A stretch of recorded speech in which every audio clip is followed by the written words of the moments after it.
감사합니다. 네. 지난 시간과 마찬가지로 우리는 어려서부터 사랑받고 싶은 욕구에 항상 전전긍긍했지요. 사실은 우리 삶이 행복해지기 위해서는 사랑을 받아야 돼요. 사랑받고 있다는 마음 상태가 행복한 마음 상태. 누군가로부터 사랑받지 못하고 존중받지 못하는데 행복한 분 손 들어보실까요? 무시당했다. 거부당했다. 행복합니까? 금방 불행해지고 고통스럽잖아요. 상처받았다 그러죠? 조금만 무시당하는 발언하면 이와 같습니다. 그런데 우리는 어려서부터 상당히 우리는 기억할 수 없지만 가장 가까운 분들로부터 굉장히 인텔리 부모님으로부터 무시당하는 말이나 평가받는 말을 무수히 받고 자랐어요. 근데 그걸 모르죠. 아이는 기억을 못해. 그러나 느낌으로 알아. 아, 지금 엄마가 나를 칭찬해주고 사랑해주고 존중해주는 그러한 분위기인지 뭔가를 뭐 지적하고 이렇게 야단치고 약간 좀 가르치려는 그런 분위기인지 아이들은 즉각적으로 알죠. 말을 완전히 안 배웠다 하더라도. 그래서 태어나자마자 볼때기 뭐죠? 엉덩이를 하나 탁 치죠. 숨 쉬라고. 그것도 기억하는 분이 있어요. 명상 깊이 하면은. 그것 하나가 벌써 처음에 받은 트라우마죠. 내가 환영받지 못하고 태어났나? 왜 나를 때리지? 마음속으로 이게 스쳐가지 않겠어요? 이런 것들이 모두 하나하나가 쌓인단 말이에요. 어디에 우리 무의식에 쌓이죠. 현대심리학이 밝혀낸 무의식. 부처님이 이미 열의 장식이라 하죠. 장식, 참고의식에 쌓인다고 돼 있어요. 그게 카르마라고 그랬어요. 카르마. 그 카르마에 의해서 우리는 배운 대로, 어려서 경험한 대로, 그 경험에 의해서 받아들여진 어떤 학습, 이론, 신념, 관념에 의해서 그 고정관념이 돼가지고 그것으로 세상을 보고 상대방을 잣대를 매기고 평가를 해서 대인관계를 맺기 시작해요. 이게 다양한 방식으로 사람들마다 다양하게 그러한 생활 패턴이 형성이 되죠. 전부 자라나면서 어떤 과정을 거쳤느냐에 따라서 달려있다는 얘기죠. 그 카르마의 법칙은 아까 우주 자연의 법칙과 동일하다고 제가 말씀드렸죠. 이거는 무슨 뭐 종교적인 법칙이 아니에요. 뭐 인도나 불교의 유은의 산사라 종교적인 어떤 신앙의 문제가 아닙니다. 카르마라는 것은 이와 같이 경험 속에서 일어났던 조건과 원인들이 다음 결과를 발생시킨다. 이게 연기법이거든요. 이거는 매우 과학적이고 자연과학적인 법칙이에요. 그런데 마음이나 또는 뭐 영적인 삶도 이 카르마 법칙에서 벗어나지 못하기 때문에 자연 법칙과는 좀 다르지만 일단 우주의 법칙, 보이지 않는 우주의 법칙. 우주의 법칙들이 다 보이지 않죠? 만유인력 보입니까? 전기 보이나요? 전기 몰랐던 시대가 있었잖아요. 전기도 다 발견해가지고 지금 끌어쓰고 있는데 전기적인 에너지, 자기장, 뭐 물리학에서 다 발견해낸 이런 것들이 옛날에는 전혀 없었던 걸로 간주됐잖아요. 없으면 모른다고 해야 하는데 없으면 없다고 이야기를 하거든. 자기가 못 보고 안 봤으니까 없다. 예를 들면 신의 문제랄지 윤의 문제랄지 이런 것들이 다 그렇습니다. 전생 문제랄지 내생 문제랄지. 그럼 나는 아직 지혜가 부처님보다 못하고 성인들보다 못하니까 부처님이 말씀하셔서 경험해가지고 말씀하신 내용을 어느 정도 좀 귀에라도 약간 좀 경청을 해서 담아둬야 되는데 자기가 못 봤다고 미국 안 가봤다고 미국 없어 이런 것과 같은 주장들을 자연과학자들이 또 많이 해요. 카르마 법칙도 그러한 우주의 법칙, 물리학적으로 표현하고 설명하고 실험할 수 없는 법칙. 그러나 삶 속에서 엄연히 벌어지는 이러한 정신분석적인 무의식설의 발견을 통해서 입증이 된 법칙이 카르마의 법칙이라고 할 수도 있습니다. 하여튼 내가 상대방의 이야기를 충분히 듣지 못한다는 이야기는 나 자신을 충분히 지금 듣지 못하고 있다. 나의 내면이 너무 소란스럽다. 나의 내면에서 나를 좀 봐달라는 부분들이 매우 많다. 생각들로 가득 차 있다.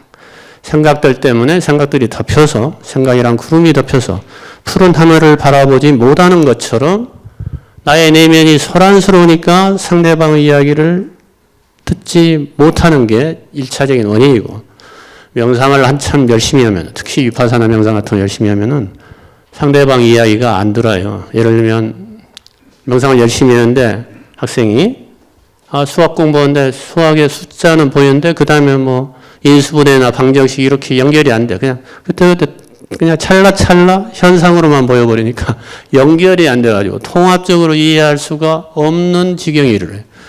이건 이제 명상의 부작용이 아니라 위파사나 명상을 하면 그렇게 되는데, 공부할 때는 그 관찰을 놓고 다시 공부 속으로 몰입해야 하는데 주의가 자기 내면으로만 향해 있다가 밖으로 향하는 거 전환이 잘 안 돼서 그런 거란 말이죠.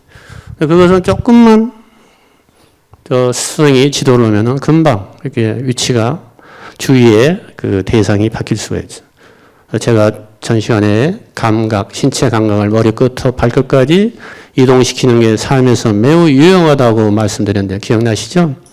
그걸 많이 하셔야 되고, 아까 어떤 분이 질문을 하셨는데 상기가 자꾸 된다. 역시 몸의 감각을 잘 이렇게 경험을 하셔야 돼요. 주의가 호흡에서, 단전호흡이나 복식호흡에서 너무 힘이 들어가면은 상기병을 걸려요. 이것은 선병이라고 옛날부터 굉장히 고치기가 어렵다고 되는데, 그것을 벗어날 수 있는 유일한 방법이 너무 애쓰고 호흡에 집중하지 말고 몸의 감각에 많이 집중을 해서 몸을 전체를 훑어보시는 그런 연습을 해보시고, 하여튼 무엇이든 너무 용맹정진하려고 하면 안 된다고 했습니다. 부처님이 너무 애쓰지 말라고 그랬어요.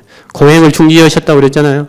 그리고 제가 읽을 때 고행을 중지한 것은 참으로 유익한 일이었다고 부처님이 고백하셨잖아요. 설상고행을 하시고 나서. 그게 참으로 공부를 하신 스승으로서, 선배로서 우리에게 주는 좋은 교훈입니다. 그러니까 너무 애쓰지 말고 어떻게 보라고요?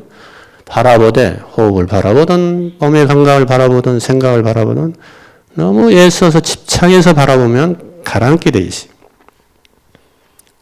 가볍고 부드럽게 따뜻하게 바라봐야 돼. 따뜻하게. 그리고 연민을 가지고 바라요. 내 마음속에 이렇게 상처가 많아서 이렇게 나를 봐달라고 하는 게 많구나 하고 생각들도 바라봐 줘야지.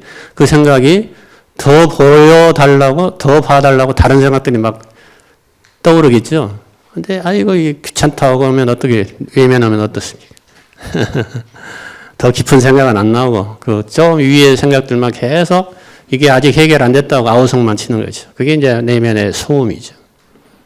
지난 시간에 말했던 그 학생의 경우도 내면에만 가둬놓고 그 아주 악독한 마음 아닙니까? 부모, 형제를 막 잔인하게 죽여버리고 보호하겠다는 이 치밀한 계획하에 이틀까지 돼가지고 이런 계획까지 세우고 있는 그러한 마음, 그러한 생각까지를 이렇게 표현할 수 있다는 것이 굉장히 중요한 거예요. 이제 그런 마음은 내 마음이 아니라고 억압을 하면 그 친구가 처음에는 그런 것을 못 봤어요. 그러한 사리충동을 처음부터 표현한 게 아닙니다. 상담을 통해서 계속 의식의 깊은 층이 벗겨지면서 제일 밑에 층이 올라온 거죠. 처음에는 뭘 주로 보였느냐? 아까 강박증 같은 빙산의 일각, 표면에 나타난 증상들만 해서 불안하다. 책을 계속 되풀이 확인해서 확인하고 또 확인하고 해도 불안하다. 이런 내용들로 가득 찼고, 이런 증상들만 쭉 이야기하기 바빴죠. 그러다가 점점 내려와서 속에 내 생각이라고 하지 못한 종교나 일반 사회에서 인정할 수 없고 용납할 수 없는 그러한 사리충동까지도 내 것으로 받아들이고 수용을 했기 때문에 더 이상 무의식에서 불시로 작용해서 나를 괴롭히는 상태에서 벗어났다는 얘기예요. 그래서 마음이 편안해지니까 강박증이 사라져버린 거죠. 그러니까 아무리 나쁘고 혐오스럽고 심지어는 윤리적으로 매우 파괴적인 내용이라도 우리 마음속에 누구나 간직할 수가 있다. 근데 그것을 내치면 안 되고 무시해서도 안 되고 눌러서도 안 된다. 그것을 있는 그대로 받아들여야 돼요. 그리고 그것을 사랑하고 존중하면서 볼 수 있어야 돼요. 그게 바로 경청이고 내면의 경청입니다. 그러니까 경청이라는 것은 꼭 다른 사람, 상대방의 이야기만 잘 듣는 게 아니라 나의 내면의 소리를 잘 듣는 게 경청이라는 것을 알 수 있겠군요. 이게 명상적 경청입니다. 상담심리학과 학생들 가르쳐서 경청에 대해서 설명을 하면 잘 설명하는데 외부적인 경청만 설명을 해요. 공감, 이해, 상대방에 대한 이야기만. 자기 내면을 경청한다는 이야기를 하는 사람을 내가 본 적이 없어요. 근데 명상을 한 사람만 그 이야기를 답변을 하죠. 항상 명상은 외부를 다스리는 게 아니라 내면을 다스린다고 그랬죠. 내면을 바라고. 그래서 뭐든지 외부적인 사건을 내면화시켜서 내면을 바라보는 연습. 이것이 바로 명상의 가장 요입니다. 오입니다. 자, 공감과 경청이 안 되는 것은 우리 마음속에 상처가 있기 때문입니다. 치유되지 않은 상처. 오늘 시간은 치유 명상입니다. 숙구 명상 중에서 치유 명상. 자, 원수를 사랑하라는 말이 있죠. 근데 원수가 사랑이 됩니까? 원수까지는 아니어도 원수 비슷한 미운 사람들이 있는데 용서가 됩니까? 사랑할 수 있나요? 안 되잖아요. 미우면 밉지 뭐 어떻게 사랑할 수 있어요? 근데 사랑을 해야 돼요. 어떻게? 용서를 하면 사랑이 되는데 용서를 하기 위해서 상처를 치유하는 전 단계가 필요해요. 상처가 치유된다는 이야기는 상처를 잘 바라본다는 이야기라고 그랬습니다. 명상. 상처를 바라보고 잘 안아줘야 돼, 그 상처를. 그 상처가 너무 아프다고 외면해버리면은 계속 상처에서 올라오는 부정적인 감정들과 생각들에 의해서 상대방을 용서할 길을 놓쳐버린다. 용서가 안 된다 말이에요. 용서가 안 되면 치유가 안 일어나고 마음이 치유가 안 되는데 상처투성인데 상대방을 사랑할 수 있는 에너지가 없단 말이에요. 말은 사랑하고 싶은데 심지어는 가장 사랑스러운 부모 자식 관계도 사랑이 될 때 있고 안 될 때 있잖아요. 조건적인 사랑 아닙니까? 말 잘 들으면 사랑스럽고 말 안 들으면 믿고 그냥 원수 같고 꼴도 보기 싫으니까 나가라 하고 나간다 하고 그렇죠? 집 나간다 하고 그러잖아요. 애들이. 그 상처가 더듬어지지 않았기 때문에. 그래서 치유 명상이 매우 중요합니다. 사실은 숙구 명상이 치유 명상이죠. 부처님 깨달은 연기법이 고통을 치유하라고 지금 깨달아 놓으신 건데 이걸 그렇게 이해를 안 하고 불교적인 뭐 어떤 이론 또는 무슨 인과적인 이론 뭐 삼세 양중인과 이런 식으로 복잡하게 철학적으로 사상적으로 관념적으로 이해하면은 삶과 괴리 돼가지고 불교 어렵다. 불교는 아무리 들어도 그럴싸한데 멋있는데 알쏭달쏭하다. 이런 이야기들을 주변에서 너무 많이 합니다.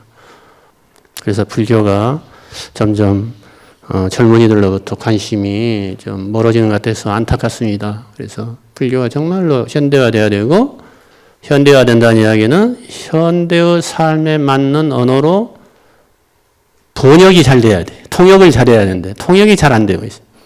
그리고 그것도 삶 속의 언어로 이야기가 돼야 돼. 삶에 그냥 리얼한 문제로 이게 적용이 돼야 된다냐면 연기법이. 안 그러면 이 연기법은 그냥 화석화된 부처님이 말했다더라 이 정도의 신념으로 끝나버린다면. 그런데 명상은 신념을 해치해서 어떻게 하라고요? 경험하라고 그랬죠. 경험. 연기법을 경험을 해야 돼. 이건 치유 명상이 되는데. 숙구 명상은 치유 명상입니다. 치유 명상. 누구의 상대방의 상처를 치우는 게 아니라 나 자신의 상처를 보듬고 치유하는 것이 명상이라는 거예요. 명상은 항상 내면을 다스리니까.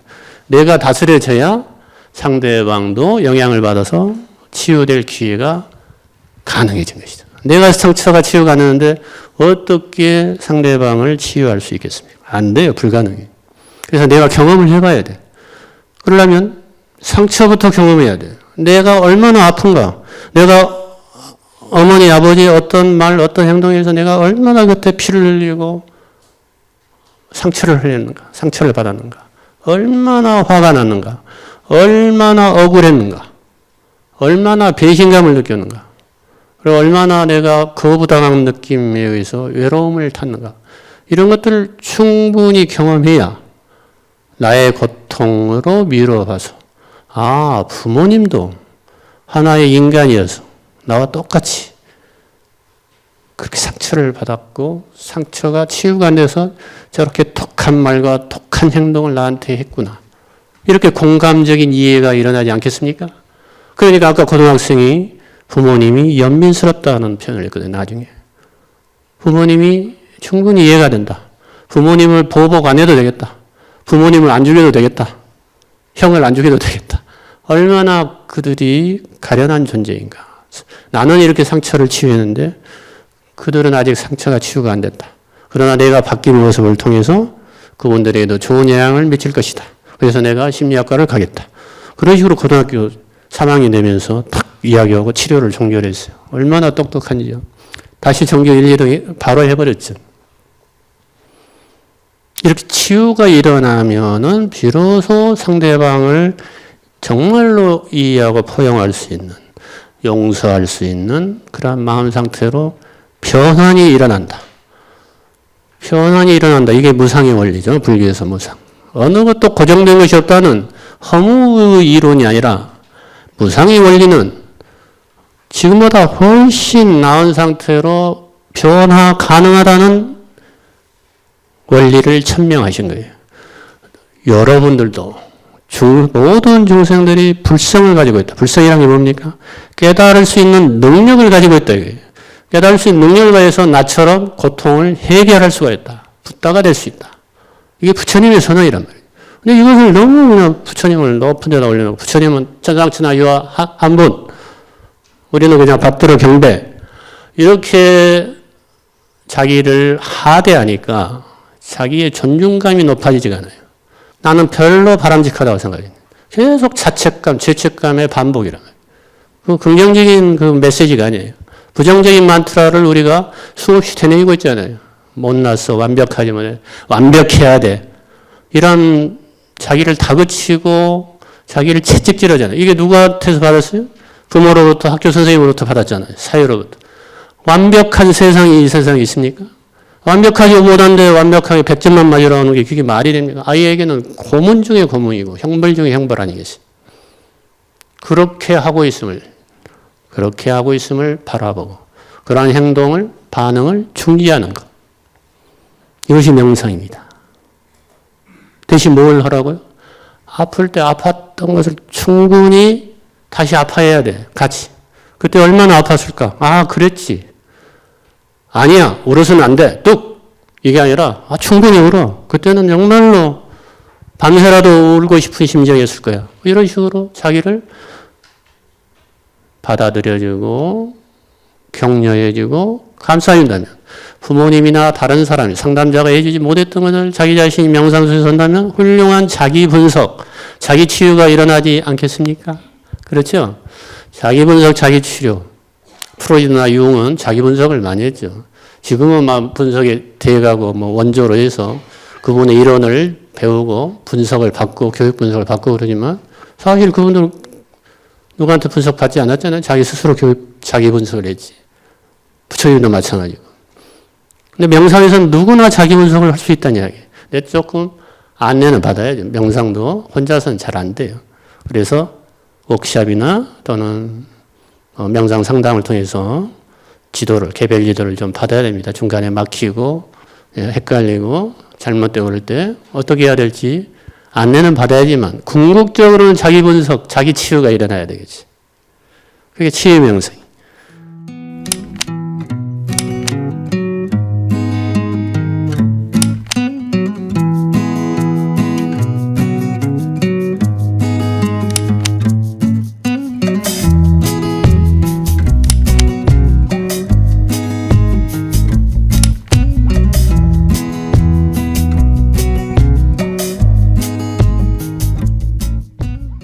자, 우리가 거부당한 느낌.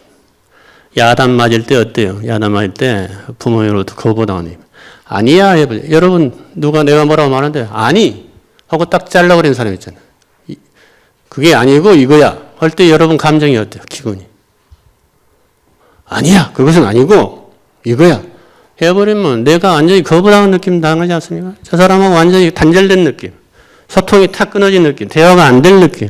그 사람이 아무리 똑똑하고 아무리 훌륭한 철학 박사여도 아니야, 그게 아니고 연기법은 이런 거야 하고 탁 설명합니다. 내가 이렇게 숙고 명상하면 그것은 뭐고 되게 이렇게 익숙해져 있죠.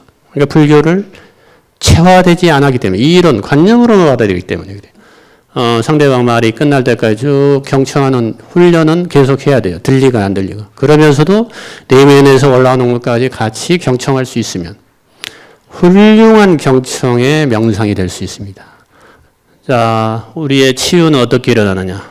다시 얘기로 돌아갑니다. 어린 시절 걸음마 할 때 아무리 한 걸음 딛고 넘어지고 두 걸음 딛고 넘어져도 조금도 아이는 부끄럽고 창피하지 않았습니다. 조금도 실패라고 생각하지 않았는데 언제부터 이걸 실패라고 생각하고 부끄럽다고 생각했나요? 생각이 주입이 됐죠. 누군가에 의해서. 외부에서 주입되지 않았어요? 그렇죠? 그 자리로 돌아가서 그 신념을 타파해야 돼. 그리고 얼마든지 넘어질 수 있고 실패할 수 있다. 실패라는 건 뭡니까? 결과를 가지고 이해하는데 결과가 아직 끝나지도 않았는데 결과가 다 이게 종착역인 것처럼 실패라고 단정하지 않나요? 모든 성공의 중간 과정은 실패 아닙니까? 우리는 과정, 연기는 과정을 보는 건데 끝에 고통 하나만 가지고 보면 우리는 고통에서 벗어날 수가 없고 원죄, 우리는 영원히 죄인이에요. 죄에서 벗어날 수 없는 상태가 되어버려요. 이러면 우리가 얼마나 비참합니까? 우리에게는 아무 자유의지나 선택의지가 없고 노력해도 아무 도움이 안 된다. 사주팔자에서 결정됐다. 그대로 딱 숙명론적으로 결정됐다면 우리는 이런 강의 들을 필요도 없고 자기 개발할 필요도 없고 명상 수행할 의미가 하나도 없죠. 부처님은 그런 게 전부 잘못된 견해다. 무상의 원리에 의해서 반드시 우리는 깨달을 수 있고 고통에서 벗어날 수 있다. 왜? 고통은 아까 같이 부풀려진 찐빵처럼 내가 부풀려 놓은 것들 속에 지금 갇혀 있다는 이야기죠. 마치 먹구름 속에 갇혀 있어요. 구름을 보면 제가 항상 구름을 우리가 쳐다봤잖아요. 그렇죠? 근데 어느 날 비행기를 타고 구름을 아래로 보니까 이런 세상이 있구나. 정말로 감탄한 적이 있는데 감동을 받았어요. 구름 밖에서 구름을 아래로 볼 수도 있구나. 우리의 생각이나 감정을 아래로 볼 수도 있구나. 생각과 감정을 몸과 마음이라는 틀 안에서 갇혀서 안에서 보는 것도 없고 생각과 감정을 구름 위에서 바라보듯이 내려다보는 것도 없는 천지 차이더란 말이죠. 명상 전과 후가 그렇게 저는 달라졌어요. 그래서 옛날에 서산대사 성각이 가면서 만국 도성의 그 훌륭한 궁궐이나 이런 것들이 개미집 같고 만국의 호걸들이 영웅 장상들이 그 개미집 사는 개미들 같이 보인다. 이런 시가 있었어요. 그것에 제가 감탄해서 이런 경지가 있구나. 그게 감탄해가지고 불교를 이제 입문을 했었는데요. 마치 그와 같이 우리의 마음을 바라볼 수 있어야 됩니다. 그래서 아무리 상처스러운 경험도 제가 처음에 말씀드렸죠. 어린아이의 순진한 걸음마 배우는 어린아이와 같은 마음이 되고 또 용사의 마음이 돼야 돼요. 아무리 고통스러워도 아까 어떤 분이 질문하셨는데 너무 상처가 아프니까 보면 더 아파져가지고 부작용이 난다 이거지. 그렇습니다. 처음에는 그런 것 같아도 용사의 마음이 돼서 더 호랑이 아가리 속으로 들어가야 돼. 뱃속으로 들어가서 호랑이를 완전히 경험해버려야 돼. 그 예전의 상처를 절반쯤 경험하다 말고 우리는 도망 나왔어요. 왜? 화가 무지하게 나는데 부모님이 그럴수록 매를 들고 이놈 못된 놈 화를 내고 감히 애기가 돼가지고 이런 식으로 닥달했거든. 뚝! 계속 울고 싶은데 시끄러우니까 그만 울으라고 뚝! 그만 이런 식으로 훈육을 당했다. 그러니까 어떻게 돼요? 다 표현을 못하고 60% 70% 거의 8, 90%는 뚝 해서 어디로 무의식에 저장이 돼서 불씨가 되어버린다. 그게 상처가 돼가지고 계속 해집고 나와서 현실을 왜곡시키고 미래를 결정을 해버리는 거예요. 그래서 우리는 치유 명상에서 제일 중요한 것은 나의 상처를 일단 자각하고 바라봐야 됩니다. 그러니까 고통을 자각하고 바라보지 않으면 고통이라는 성스러운 진리를 깨닫지 못하면 고통의 소멸, 니르바나, 그야말로 영원한 행복, 궁극적인 행복에 도달할 수 없다는 것이죠. 고통을 떠나서, 고통을 억압하고 은폐해서 마음의 행복이, 진정한 행복은 올 수 없고, 원수를 사랑하라는 경지의 마음은 성인의 본상에는 우리는 까마득한 본상으로 항상 쳐다만 봐야 된다. 그런데 명상은 그렇지 않다는 것을 가르칩니다. 부처님께서 그것을 선언하셨죠. 천상천하 유아도전에서 유아는 부처님의 아가 아니라 우리 모두가 그렇다는 얘기죠. 우리가 모두가 다 존귀한 존재고 모두 부처님과 같은 존재가 될 수가 있다. 깨달을 수 있는 존재가 될 수 있다. 왜? 우리가 본래 가지고 있는 성품이기 때문에. 우리가 본래 가지고 있다는 것도 자각을 못하고 있죠. 그거는 이제 다음 시간에 무아명상에서 집중적으로 말씀을 드리려고. 어느 무아명상을 하기 전에 이 상처에 대해서 좀 약간 돌아봐야 되지 않겠습니까? 맛배기로라도 좀 해야겠죠? 워크숍처럼 길게 하루 종일 한나절 시간을 할애해서 사실은 숙고하면서 상처를 다루고 보듬고 이런 작업이 사실은 필요합니다만은 여기서는 맛배기라도 조금 제 안내를 받아서 한번 자신의 삶을 돌아보고 상처를 보듬는 시간을 갖겠습니다. 눈을 감으시죠.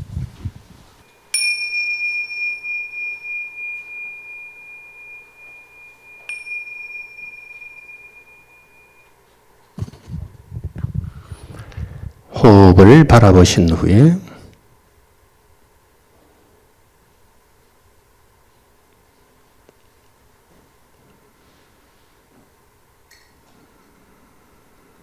내쉬는 숨마다 몸의 긴장을 푸십니다. 몸과 마음이 이완되는 게 명상의 기본 단계입니다. 준비 단계라고 할 수 있겠습니다. 몸과 마음이 이완되지 않은 상태에서는 뇌파가 안정된 뇌파로 떨어질 수 없습니다. 각성 뇌파 상태에서는 삶을 깊이 있게 돌아보기가 어렵습니다. 마음속 깊은 곳을 여행하기 위해서는 몸과 마음이 먼저 이완되어야 합니다. 편안한 마음으로 어린아이와 같은 호기심만 가지고 호흡을 바라보고 몸의 감각을 바라보십시오. 그리고 내쉬는 숨마다 모든 긴장을 내려놓으십시오.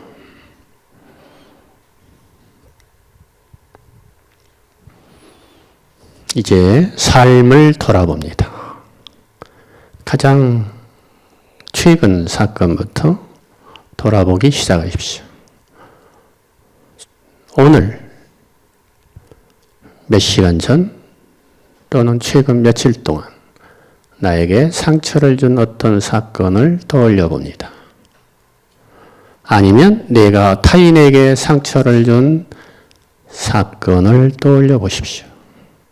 며칠 안에 그런 일이 없었다고요. 그러면 몇 달로 더 소급하고 점점점 더 소급해서 어린 시절까지 쭉 삶을 거슬러 올라갈 수가 있습니다. 떠오르는 대로 무엇이든 경험하리라. 떠오르는 대로 무엇이든 허용하리라. 겁내지 않으리라. 어린아이와 같은 마음, 용사와 같은 마음으로 자신의 삶을 돌아보십시오. 그래서 아픈 경험을 떠올리면 그 경험 속, 그때 그 시절로 들어갑니다. 그래서 충분히 경험해 보세요. 뚝 하고 중단했던 거, 너무 아프고, 너무 혐오스럽고, 너무 부정적인 생각에 의해서 판단으로 중지해버렸던 거, 그러한 경험으로 다시 들어갑니다. 그래서 내가 얼마나 아팠는지, 얼마나 억울했는지, 얼마나 화가 났었는지, 얼마나 소외당한 느낌을 받았는지, 얼마나 거부당했는지, 그 마음을 잘 경험하면서 들여다봅니다. 경험을 참여하면서 관찰하는 것입니다. 참여적 관찰자.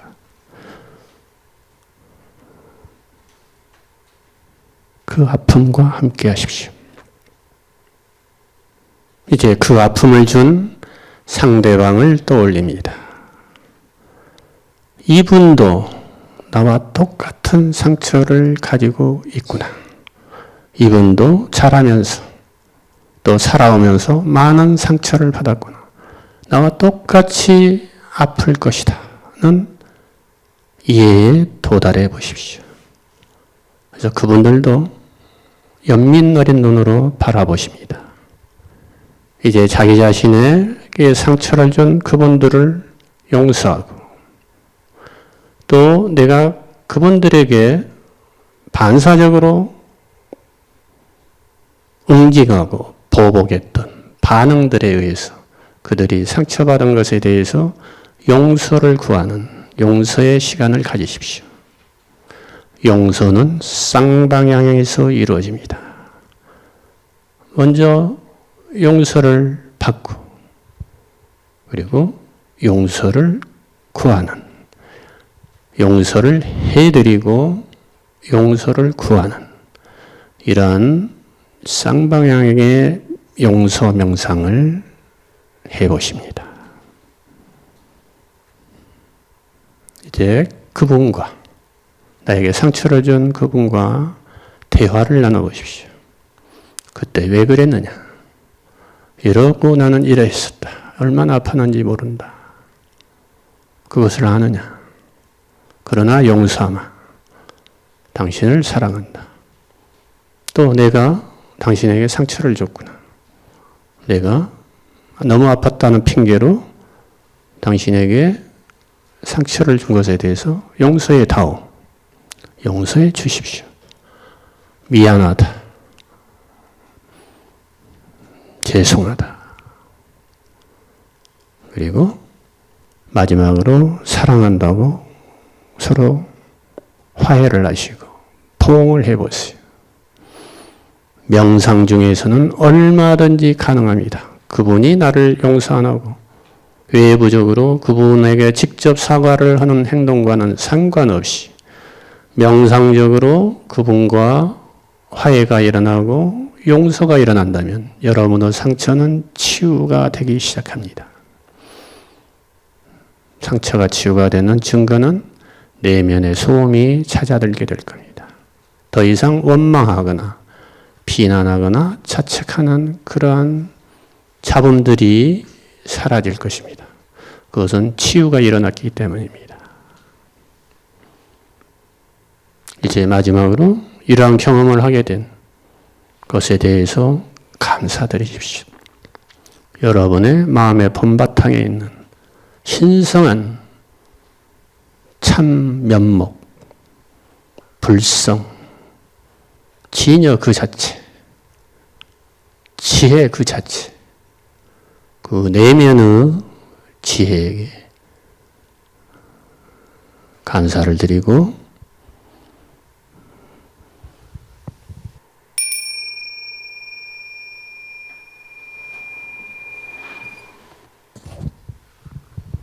실제로도 감사를 드려야 됩니다.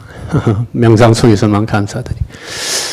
경험을 하신 분도 있고 또 여러 가지 잡음에 쌓여서 충분히 떠오르지 않은 분도 계시겠지만 짧은 시간이니까 또 내 내면의 현 주소가 그렇다는 정도로만 받아들이시면 될 겁니다. 자기 자신을 수용하고 현재 내가 이렇게 상처가 많구나. 그래서 잡음이 많아서 명상도 잘 안 되고 경험도 안 되는구나. 안 되는 분은 그렇게 하고 잘 되신 분은 충분히 경험을 해서 그것을 심화시키는 그런 기회를 가지시면 더욱 여러분에게 진전이 있을 것입니다. 오늘 치유 명상에서 가장 중요한 것은 용서 명상이고 이제 용서 명상이 끝나면 시간이 되면은 한 단계 더 나에게 가해를 준 원수마저 축복을 해주는 축복 명상까지 기도처럼 해드려도 됩니다. 부디 행복하기를. 아마 다음 우리 우리 명상 컨퍼런스가 자해 명상인 걸로 알고 있습니다. 자해 명상에서 충분히 경험을 해보시기 바라고요. 치유 명상이 잘 이루어져야 자해 명상도 가능하다는 것. 이것만 오늘 여러분들이 염두에 아주 깊이 마음속에 새기신다면 언제나 우리가 하는 행동 하나하나가 상대방에게 긍정적인, 부정적인 영향을 주고 있다는 것을 항상 알아차려야 돼요. 상대방이 나에게 준 태도나 말에 의해서 상처받는다고 투덜대는 어린아이 같은 마음에서 오히려 상대방이 마음속에 상처가 많구나. 그래서 저렇게 독한 표현들을 하구나. 저것은 저 사람의 문제지 내 문제가 아니구나. 그들의 상처까지 내가 가질 필요는 없구나. 이런 정도가 되면 아무리 헐뜯고 비난하는 말도 나에게 더 이상 조금도 영향을 주지 않는 상태가 되지 않겠습니까?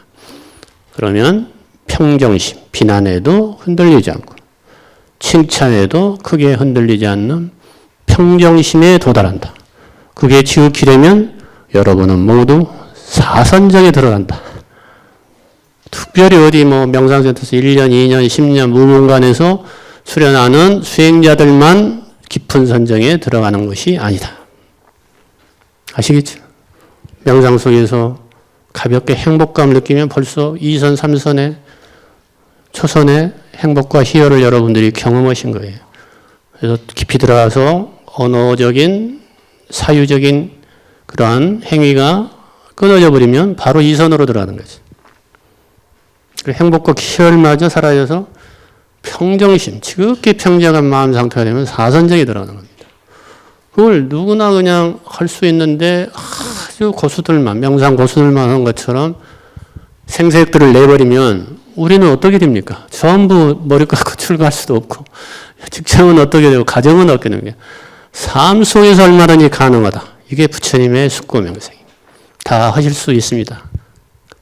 가능하시겠죠? 한번 집에 가서도 항상 그렇게 우리는 모든 것으로부터 정말로 은혜를 받고 모든 것으로부터 또 돌려주고 있습니다. 그것을 잘 알아차려야 합니다. 그래서 감사할 줄 알고 용서할 줄 알면은 치유가 일어나기 시작합니다. 치유는 용서와 감사에 의해서 일어납니다. 상처를 보듬고 계속 되씹고 비난하고 원망하고 후회한다고 해서 상처는 일어나죠. 상처가 점점 커지고 부풀려진 빵처럼 그 솜사탕처럼 커져갈 뿐이라는 얘기죠. 그래서 꿀과자의 경 마두 빈디카 수타는 그러한 말씀을 압축해서 설명해 주신 훌륭한 경전에서 틈틈이 꿀과자처럼 꺼내서 먹듯이 마두 빈디카 경을 음미하고 사유하라고 부처님은 권유하셨어요. 그래서 마두빈디카 경이에요. 꿀과자의 경이. 자, 숙고 명상의 의미와 치유 명상의 어떤 그 내용들을 윤곽이 잡히셨죠? 혼자 하실 수 있겠죠? 네, 오늘 좀 인도하는 시간이 짧아서 충분히 릴렉스를 해서 알파 또는 세타파 상태의 뇌파로 안정된 상태에서 삶을 돌아보면 정신분석에서 자유현상이 일어나는 것보다 훨씬 깊이 있게 더 멀리 갈 수가 있어요. 더 먼 시절, 그러니까 이디푸스 전기, 심지어는 주산기, 태어날 때 전후 그런 장면까지 떠오르는 분들이 많아요. 제가 직접 옥시학을 10년 지도해 봤는데 제가 경험하지 않은 것을 지금 여기서 말할 수는 없죠. 경험했기 때문에 부처님의 아주 알쏭달쏭한 말도 쉽게 설명할 수 있지 않겠어요? 경험 못했다면 도저히 이렇게 설명할 수 없을 겁니다. 그러니까 걱정하지 마시고 여러분들이 다 숙고를 통해서 상처를 재경험하고 상처를 경험하는 것으로 끝나는 게 아니라 그 상처에 의해서 내가 만들어낸 부풀어진 고통들을 일거에 분쇄시킬 수 있는 그러한 길도 있다. 부처님은 고통은 완전히 소멸시킬 수도 있다고 그러죠. 왜?